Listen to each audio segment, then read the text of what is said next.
Hey, what's up everybody? Welcome back to another Genshin reaction. Today we have Glory and Decay and Whisper of Domus Aurea. Apparently these songs go together, so I'm going to be listening to Glory and Decay first and then Whisper second. I am going to let you all know that I am kind of in a small rush for tonight. I have a bunch of other shorts I need to edit yet, so I'm not going to be getting deep into the music theory and like trying to pluck around if anything really stands out to me, but I am going to be giving my usual spiel of what I liked about it and etc. Just don't expect me to be really deep and thorough this time around. Let's see what Gian Nunez put into the comments and everybody wanted me to listen to. There were seriously like 50 plus likes on this one, so I know people want me to hear it. And without further ado, let's go.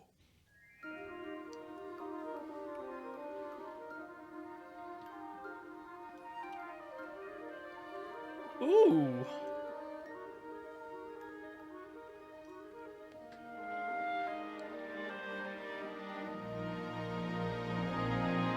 Ooh. Oh, this is so pretty. Like, it started off cute, and I knew things were gonna be, like, pretty feel-good. Whew! That, like, lower chest register the vocalist just hit there.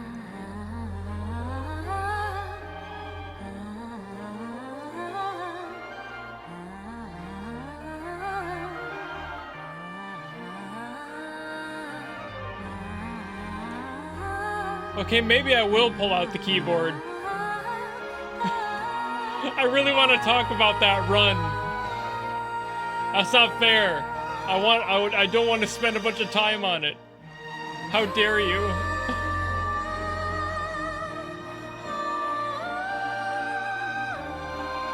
Oh. This is not fair.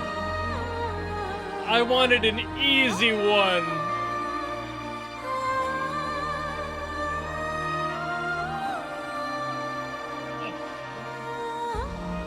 Man, I'm gonna have to do more than I thought.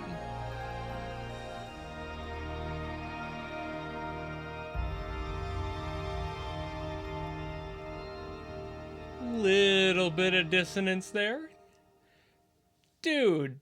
Alright, I'll get out the keyboard and explain why I got so hyped. Sure, Alright, so this is not fair. That melisma was gorgeous. And for those who don't know, melisma is basically the official term for a vocal run. Just basically holding the syllable you're on, but changing the pitch of the note as you go. And this is so pretty. So the reason that this gets me is how all of those evolutions really connect and then line up at the very end when all three variants are completed. It's so cool. So the first passage just starts on C and then works its way up to G sharp, and it's just pretty. Obviously you just do do do do do do do. You just kind of keep staring up the scale there. So you start on that C, work your way up to that D sharp, and obviously it'll be down below so you can see what's happening here. And it's really simple. And then the next one is pretty much the same thing. You just move it down a little bit. You start on the A sharp and you go, and then you end there. And then for the third variant, it kind of just goes up from there. So it starts on the F and then goes straight up to the A sharp instead. So F, G, A. And then it goes with the A and the G sharp, which is just that, and then it connects it to the C up there. So you get this beautiful sus chord, and this, it's so pretty. This is a B flat sus 2.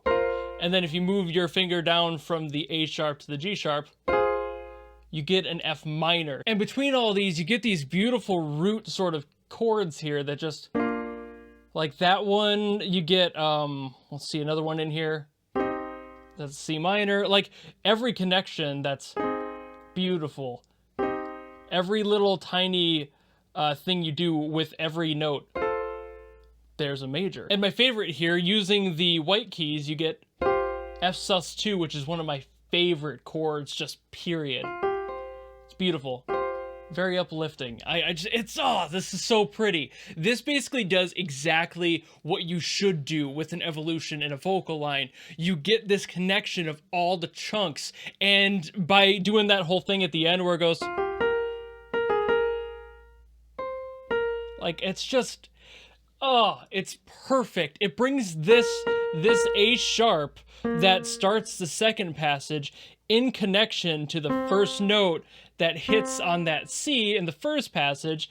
That's where those connect in that last bit, and then connecting it to the end of the first bit with that G sharp, because that's where you would end with the, instead, it's just, oh, that's so intelligent. My brain is mad because of how smart that is. And like, I wanted this to be an easy video, but I have just been loving playing around with this. There are so many beautiful chords in that. Like, if you saw what I played on the bottom of the screen, take any of those, like any of those, and make a chord out of it. It sounds so good. Oh, it's just anything. Beautiful. A little bit of a dissonance there, but kind of makes you ask a question. Ooh, crunchy. But there's a real one. Beautiful. A sharp sus. Like, that kind of roots it back too. That's almost a side root of that sus from earlier. God, it's not fair. There's so many good things about this one. That is a gorgeous vocal line. That is a gorgeous melody. That is so smart. Oh, I'm so mad about it because I just wanted it to be easy, but it was too fun to talk about. So now you've had me nerd out about this one, and now I have to see what Whisper has in store for me. So let's get on to that.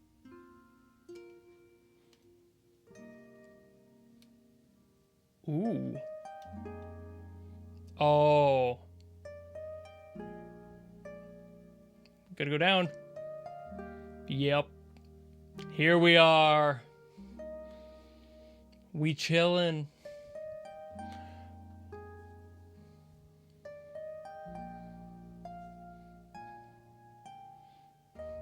We in those nostalgic sad boy hours. That's what this one is. Ooh, organ. Pipe organ. Ooh. A chromatic climb again. Both of these, huh?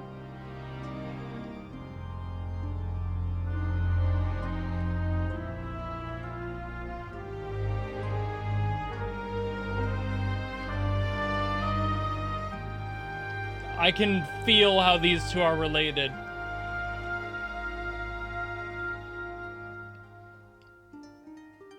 They don't sound terribly similar, but there's some qualities in there that they share for sure. Ooh? Same vocalist?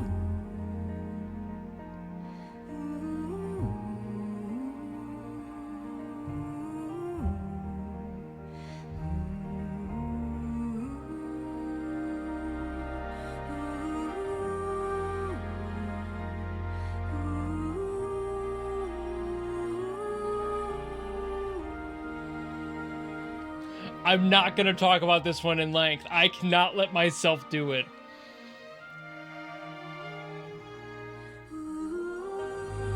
Who wrote these melodies?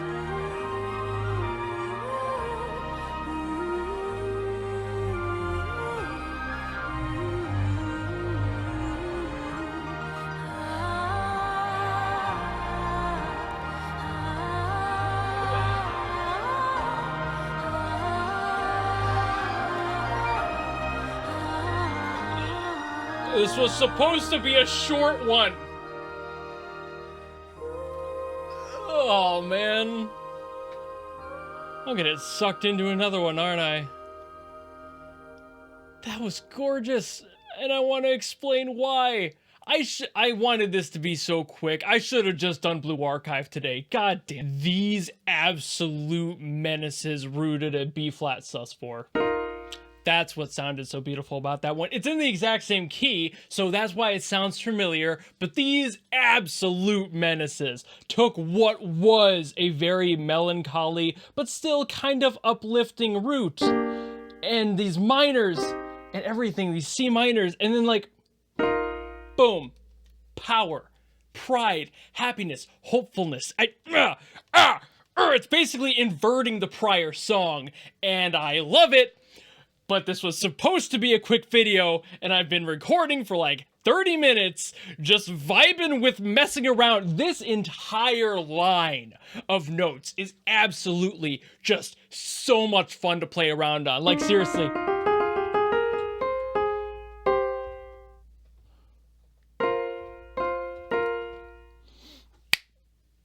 It's so fucking beautiful, dude. It's not fair. It's not fair. This is so pretty. So you remember that line from the first one, the right there? So the E flat, the right there, and then you'd start there for the next part, where that would end. That's the first bit. So we go boop, E flat, back to the D, up to the G, to the A flat. That is where it ended the first line last time. So instead of that exact same run, we start just a little bit higher on that E flat, and it goes up to the G, ends that one on the same note as the one that we ended on in the first passage of the last song. It's all connected. I'm gonna put a tinfoil hat on. I'm going crazy. This is so pretty, and the fact that all they needed to do to make this key work, to make it sound just a little bit more hopeful, was just connecting it in verse. That's so fucking smart. And what makes it even more of an insult to injury, but like in a good way, is the fact that these two notes here, the E flat and that G, if you just take the A flat that it ends on and move it up to the next, the black key there, the B flat. There's E flat, there's B flat. Bruh. I feel like I'm about to have like a Pepe Sylvia style rant on this. This is absolutely insane. I love this. This entire collection of notes is not only fun to play in, but is able to just accurately connect everything in both moods. There's just enough flexibility everywhere in order to get those sad sounds like that C minor, and then that beautiful sus that I love. And it's I love this. The melodic power of this collection of notes is absolutely unhinged. It shouldn't be allowed. It should be illegal. It's like a cheat code. There's so much you can do with this in the sad and happy space that usually you'd be like, oh, well, you can usually only make a key sound a certain way, but this is just the perfect blend of both. It's the best of both worlds here, and it perfectly complements the other song. Man, I feel like I want to say more, but I feel like I would just keep talking over myself and not really get to any new point. All I really have to say is I absolutely adore this collection of music and these collections of notes. This is an insane, unfair trick from the book, and I absolutely adore it. If I ever write anything in the future, I'm keeping those keys locked in my brain because they are so flexible and so user-friendly that it's kind of insane. You can quite literally just dance around on this, and it will sound beautiful. I didn't even know what I was playing there. I just hit random notes in a sequence. That's how flexible this is. I mean, obviously you can say that for any key, but with this one, there's just such a power to it. It's like it's constantly asking a question, begging to be resolved, and you never really get to because everything is just slightly a step away, much like that combination earlier where we had that, right? But then you move the black key up just one, and then it's a beautiful major chord. But if you leave it on that first one, there's a little bit of a dissonance, there's a bit of crunch, you know, like. But but it resolves so nicely with just one single move. So I'm gonna go change my underwear now because I'm pretty sure there's something in there. But anyway, thank you all so very much for watching. Thank you so very much for recommending these songs. I wanted to get this done fast, but it has now been almost 40 minutes of me recording, and I'm gonna have to handle all of this editing as quickly as possible. So if you have any other songs you want to request, by all means, leave them down in the comments below, and I will do my best as always to get to them. And if you just like this video and you want to follow me and support me to see more in the future, you know how to do all that, and I will see you in the next video. Goodbye!